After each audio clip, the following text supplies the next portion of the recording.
Welcome back to exemplar C H friends. Chaucer to Shakespeare period की बात हम कर रहे थे। एक जो पहला भाग है वो समाप्त हो चुका है। सेकेंड पार्ट की हम बात करते हैं। पहला क्वेश्चन उसका देखिए, the main cause of the war of roses. कह रहा है कि जो वार ऑफ रोजेज हुआ था उसका मेन कारण क्या था, तो वो है the commercial rivalry between France and England. England और फ्रांस के बीच में कमर्शियल रिवलरी हुआ था। क्लियर है।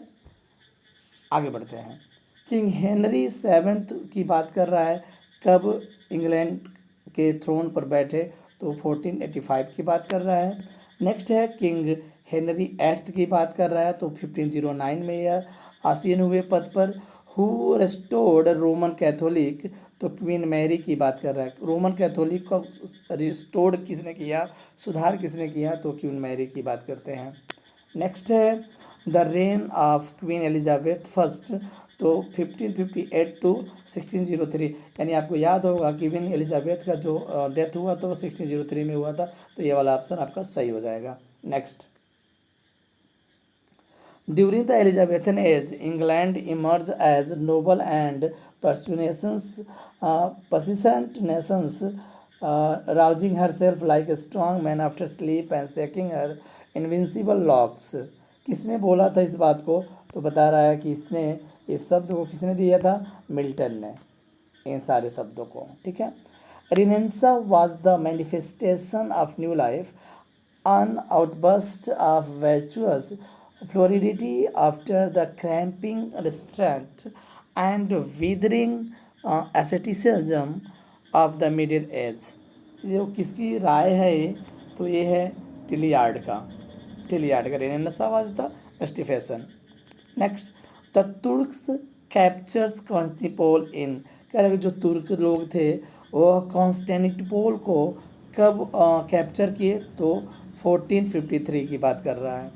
The fall of Constantinople resulted in the, तो बता रहा है कि revival of Greek and classical learning. Clear है। नेक्स्ट है voyage and discovery has been written by Hakluyt. The who pioneered the writing of plain unadorned and direct prose. तो वाइजर्स जो होते हैं समुद्री यात्रा करने वाले, उनकी बात बता रहा है। King Henry eighth issued the famous historic declaration of renouncing the supremacy of pope of and of declaring himself the head of the English Church in 1534 की बात कर रहा है। Next, songs and sonnets known as Totals Masonry appeared in 1557। Song and sonnets की बात कर रहा है।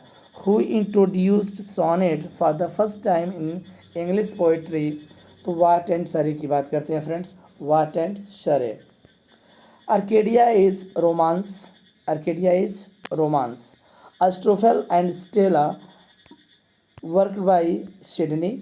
Humanism is term which satirical applies to the Renaissance cultural movement which turned away from medieval scholarships and remained interest in the, यानी option A friends इसका सही हो जाएगा, humanism.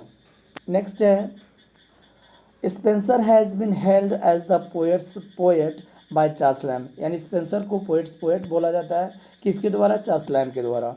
Spencer's famous ode Epithalamion commemorate the by his marriage with Elizabeth Boyle. Next है Amoretti is collection of 84। तो एमोरिटी जो है friends वो सॉनेट्स है। Edmund Spenser the Shepherd's Calendar is called calendar because it is a series of pastoral eclogues for every month of the year. यानी कह रहा है कि क्यों इसे कैलेंडर बोला जाता है, तो बोल रहा है प्रत्येक मंथ इसका इकोलॉग निकलता है, इसलिए इसे सिफर्ड कैलेंडर्स बोला जाता है। नेक्स्ट है 22, what is the general theme of the Shepherd's Calendar. जो थीम है कैलेंडर का यह है unrequited love of Colin Clout for Rosalind. Next है the first 3 books of the Faerie Queene were published in. कह रहा है कि स्टार्टिंग जो पहला 3 किताबें फेरी क्वीन कब पब्लिश हुई थी? वो 1589 टू 90 के बीच में। Who among the following is the central character in the Faerie Queene? Faerie Queene का जो सेंट्रल कैरेक्टर, मेन कैरेक्टर कौन था? तो प्रिंस आर्थर था। कौन? Prince Arthur. Next question, the 12 knights in the Faerie Queene represent 12। तो कह रहा है कि ये ऑप्शन जो है वो वर्चूस होगा। A maiden queen, the shoes and the instance है, a glistening gold and peerless precious stone, the lines occurred Edmund Spenser's the Faerie Queene. जो उपरोक्त लाइन है फ्रेंड्स वह एडमंड स्पेंसर के फेरी क्वीन से ही लिया गया है। W.H. Hudson statement, essentially the poet of the people. William Langland को बोला गया है essentially the poet of the people.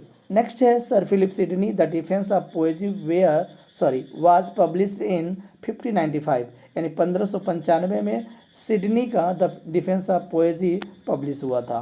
Next है Sidney the defence of poesie is prose essay which answered the Sir Thomas More Utopia और dystopia.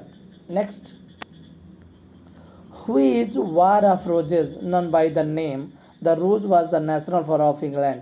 यानी जो war of roses हुआ था फ्रेंड्स, वह रोज बताता है कि ये इंग्लैंड का जो है नेशनल फ्लावर है। Next, Calvin was a French reformer. जो कैल्विन थे वह एक फ्रेंच रिफॉर्मर थे, समाज सुधारक थे। Thomas More Utopia was publish in 1551, यानी जो थॉमस मोर का उतोपिया है इमेजिनरी प्लीजेंट प्लेस, तो 1551 में पब्लिश हुआ था, 1551। नेक्स्ट है which of the following is describe the prologue to the renaissance. Prologue to the renaissance किसे बोला जाता है? तो इसे कहा जाता है उतोपिया को, थॉमस मोर का जो उतोपिया है। Arnold wrote with him is born on real poetry, who does him. कह रहे हैं कि हिम किसके लिए आया है? तो ये चासर के लिए आया है, जो फादर ऑफ इंग्लिश लैंग्वेज माने जाते हैं। Spenser wrote a preface to Faerie Queene in the form of letter, whom this letter addresses to. जो फेरी क्वीन में जो लेटर लिखा गया था वो किसके समर्पित था, किसको डेडिकेटेड था? तो वो है सर वाल्टर रेलेफ को। Who does prince Arthur marry in the end Spenser the Faerie Queene. कह रहा है फेरी क्वीन में आर्थर मैरी, प्रिंस आर्थर ने किससे शादी किया था? तो वो किया था ग्लोरियाना के साथ, ग्लोरियाना। नेक्स्ट है in the Faerie Queene Elizabeth is allegorized through the character of Gloriana. Next, whom did Spenser commemorate in elegy Astrophel. तो बात कर रहा है कि स्पेंसर जो है वो सिडनी के डेथ पर एस्ट्रोफेल लिखा था। Who sings the song tell me where is fancy bred in Shakespeare's the merchant of Venice. तो जो ये गाना है tell me where is fancy bred, ये मर्चेंट ऑफ वेनिस से लिया गया है। जो गाता है वेसिनियो, जो गीत गाता है वो कौन है? वेसिनियो है। In which Shakespearean comedy the song sigh no more ladies occur. तो a much ado about nothing का एक सॉन्ग है। हु रूट डेलिया, डेलिया लिखा गया है सैमुअल डैनियल के द्वारा। नेक्स्ट है as a writer of sonnets Philip Sidney was influenced by Petrarch. यानी जो सिडनी थे वो पेट्रॉर्कन सोनेट से प्रभावित थे। How many sonnets did Shakespeare's compose? 154 friends sonnet Shakespeare ने कंपोज किया था, जिसमें जो अपने फ्रेंड्स और मेरी फिटन और साथ ही साथ एक क्यूपिड जो देवता हैं उनको डेडिकेट किया गया था। Who wrote the famous line since there is no help come let us kiss and part, nay I have done it get no more of me and I am glad yea glad with my all my heart that the so cleanly I myself may free. ये कह रहा है कि किस कहाँ से लिया गया है? तो ये है ड्रेटन के लाइन से लिया गया है, उनकी ये लाइन है। Which of the following books has been called the true prologue of renaissance. तो उतोपिया को बोला जाता है कि true prologue of renaissance. Which of the following which one is the first important treatise on education. तो कह रहा था स्कूल मास्टर फर्स्ट ट्रिटिस माना जाता है एजुकेशन में। Sir Francis Bacon was born in 1561, 1561 में बेकन पैदा हुए थे, जो एप्रोस्टिक स्टाइल के लिए जाने जाते हैं। Which of the following works of Bacon is not arrange in the chronicle order. तो इसमें कह रहा है कि सब कुछ है लेकिन द एडवांसमेंट ऑफ लर्निंग है ये उनकी रचना नहीं है। Next, name the critic who summed up Bacon's character in the following couplet. तो ये बता रहा है कि if part allure thee think how Bacon shine the wisest the brightest the meanest of mankind. तो ये लाइन है बेकन के लिए अलेक्जेंडर पोप का, Alexander Pope. The third edition of Bacon's essay containing 58 essay appeared in 1625। कब? तो 1625 third edition आया था बेकन के essay. Bacon defined his essay as dispersed meditation। ऐसे को बेकन ने डिस्पर्स्ड मेडिटेशन बोला है। Bacon borrowed the general conception of essay। तो कह रहा है कि बेकन ने अपना जो भी essay लिखा तो किससे लिया गया, तो वो लिया था मोंटेग के essay से, यानी मोंटेग से बहुत ही प्रभावित थे Bacon. Bacon is the first English essayist as he remains by sheer mass and beat of genius. The opinion was expressed by Hugh Walker. Bacon's essay are conspicuous for the absence of confidential, intimate, personal and lyrical element। Option A सही होगा। 55 देखते हैं, which of the following is called incidentally the first novel in English. तो बता रहा है कि first जो नॉवेल है वो है यूफेंस लिली का, जो लिली यूनिवर्सिटी विट्स में से एक है। Is considered the first picaresque novel in English. कह रहा है कि पहला जो पिकारेस्क नॉवल कौन सा है, तो थॉमस नॉस का the unfortunate traveller or the life of Jack विटसन is the considered the first picaresque novel. किसका? थॉमस नॉस का। ये भी यूनिवर्सिटी विट्स में से एक है।